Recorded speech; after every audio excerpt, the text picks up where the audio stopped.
Hello, my name is Miroshnychenko, and I'm here from Kiev. And my son and I arrived to Austin in the beginning of March of this year.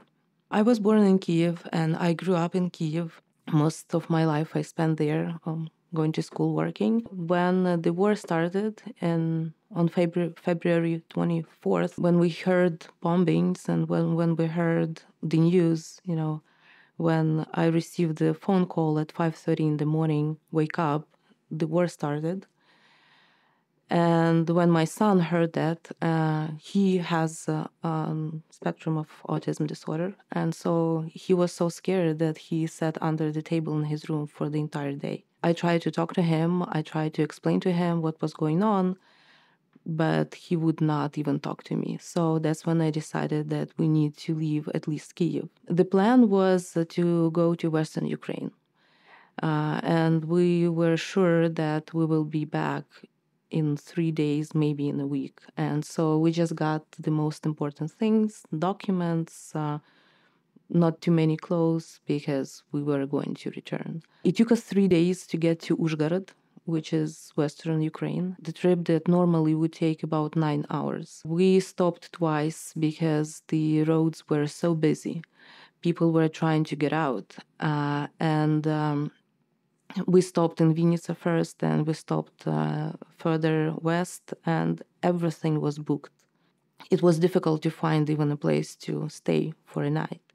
So after 3 days, we arrived to Uzhgorod, and we realized that it's a full-fledged war against Ukraine and full invasion by Russians. And we realized that it was not safe to stay anywhere in Ukraine, because when we stayed in Vinnytsia, we heard sirens and there was information about threats in Western Ukraine. So that's when we decided that we need to go to Europe. So we crossed the border by feet from Uzhgorod to Slovakia. I was very surprised and very thankful to all the volunteers, to IOM workers that provided assistance and comfort to people that were crossing the border.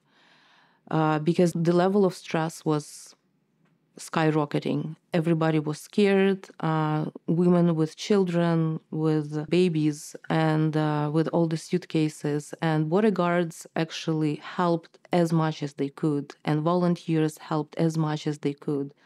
They tried to entertain kids, they tried to help with suitcases. Amazing. My son and I were very lucky because it took us only maybe 30 minutes to get over the border, and I could not believe that. I was just standing there with my passport and asking people, are we in Slovakia? And they say, yes, you're in Slovakia, you're safe now. And Slovakia was very friendly. They actually provided all the transportation. We got to Bratislava, where I was able to get my visa and come here. I consider myself very lucky that we are here safe for now. My mom, my younger sister stayed in Kiev, and they were telling about having to go to basements and how those basements were crowded, and that there was not enough space even for everyone in those basements. Some of them were just sleeping in the hallways of their apartments where it was safe, instead of going to the basements, because not all of them were even safe. So my younger sister stayed. She believed that she has to stay in Kiev and just be there and do whatever she can. My son's father is still in Kiev. My husband is still in Kiev. My mom, 2 weeks later, I think she left to Poland, and she's volunteering and helping refugees that cross the border to Poland and then go to other European countries. And for me, when I had to make this decision, I just made this decision for my son, because, looking at his condition, looking at his reactions, I had to get him out of there. Most of the people are trying to help, as well as everybody who gets here, because we cannot be silent, we cannot do nothing. And so most men tried to get to territorial defense units. And the first wave, everybody was accepted, and then they just had to say no because they didn't have even weapons for them. So those who didn't get in territorial defense, volunteering, helping with humanitarian aid, helping to transport people from the most affected regions to western part of Ukraine. Men cannot leave according to the law because there is martial law in Ukraine. And even though they cannot serve in the military, and I should tell you, everybody is ready to protect the land. They're just waiting, to be able to do that in one way or another. Everybody's trying to do what they can. And today I heard from my friends from Irpin. They were able to go and see what happened to their houses, to their apartments in Irpin. And even in like apartment buildings, there are no roofs, there are no electricity, there is no water, nothing. Those apartment buildings, they cannot live there anymore. So only after some repairs. And now they're contemplating whether they should actually go ahead and repair their houses or wait, because nobody knows what's going to happen next. So there are a lot of people that are displaced, that don't have places to live anymore. And the question is, what is next for them? And I have lots of friends from Bucha whose houses are, or were, I'm sorry, occupied by Russians. And the stories they tell are atrocious, awful. And could you share some stories with us? We've seen on news, but it's great to hear from you. Well, from my immediate friends, first-hand information that Russians just would go into the houses and just crush everything they see there. Whatever they could take, they took, even like old computers, desktops that are like 10 years old, TVs, clothes, underwear, food, even food. They took even food. They tried to get out refrigerators, everything. And whatever they could not get, they would just destroy. Like some of them had like canned cucumbers, or, in their like closets, and that just got destroyed. And people come to their houses and there is, nothing left. Everything is broken. Those places are not livable anymore. And it's very difficult. And some people build their houses their entire life,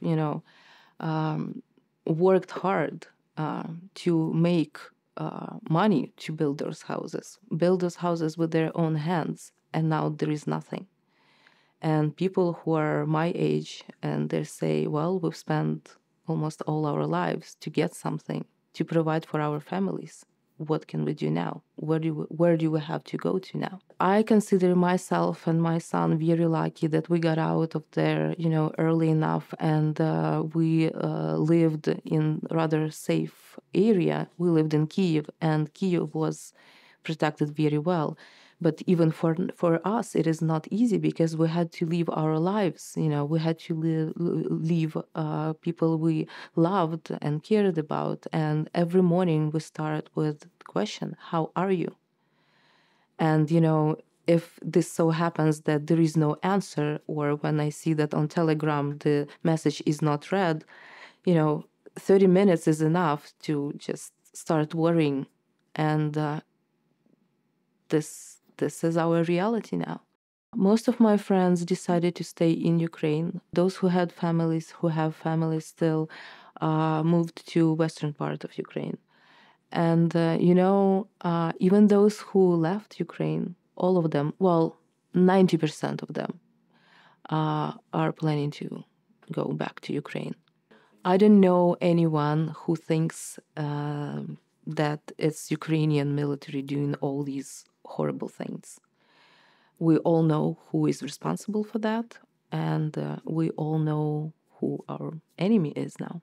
I'm not a politician to actually judge anyone. What I can say that we do see Russians on our land, so we do blame them for everything, and not only their government, but Russian people as well, for them being silent and not saying anything, and saying that they're not interested in politics, because now politics is lives of Ukrainians, not only military but civilians, and little children are dying. That's what makes it awful. And of course, we're asking, as Ukrainians, we're asking for support from European countries. And we do have some questions to some European countries, but also we're very thankful for all the support that has already been provided.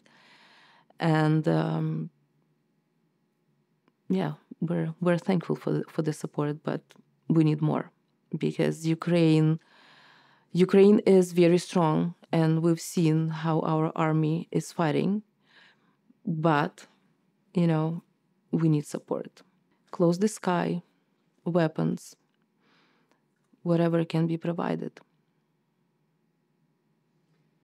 Because my son was born in the States, he has American passport, so I was accompanying him because he's a citizen. Our friends, Americans, helped us and writing a lot of letters of support and providing all the support that we needed. I have a B1, B2 visa, which does not give me the right to work here.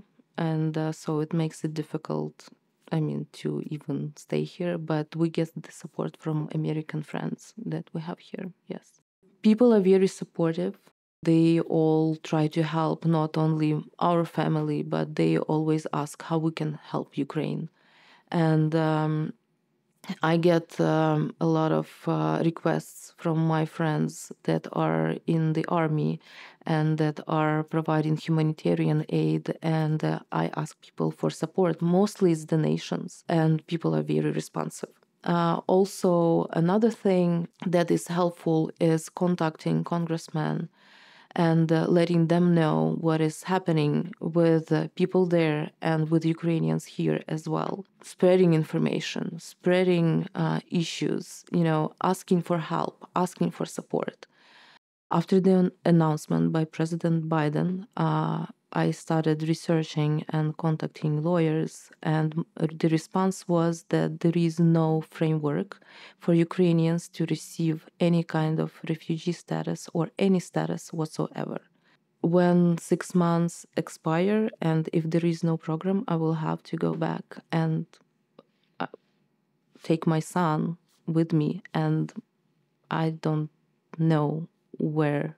If the war is still going on, I don't know where it will be safe to return. I will not be able to go back right away because where we live, near our apartment buildings, there are some damaged buildings and damaged areas. So I will probably wait and will stay here as long as my visa allows. But as of now, I will have to leave in August. Information, spreading information about the situation. And we have lots of tools for that now. We live in this time when we can support Ukraine spreading the information. We'll see what the need is. I will be involved, that's for sure, supporting even mentally, supporting even financially, whatever way we can, as we're doing now, actually. Everybody should care because, well, we see it as a war between good and evil at this point. There will definitely be repercussions already, and we hear about problem with food products, and we hear about problems with, financial markets. Again, I'm not a politician to judge, but he will not stop. He will not. Putin. Exactly. Putin will not stop. And we know about the plans of him going further, Poland, Slovakia. He threatened Poland already.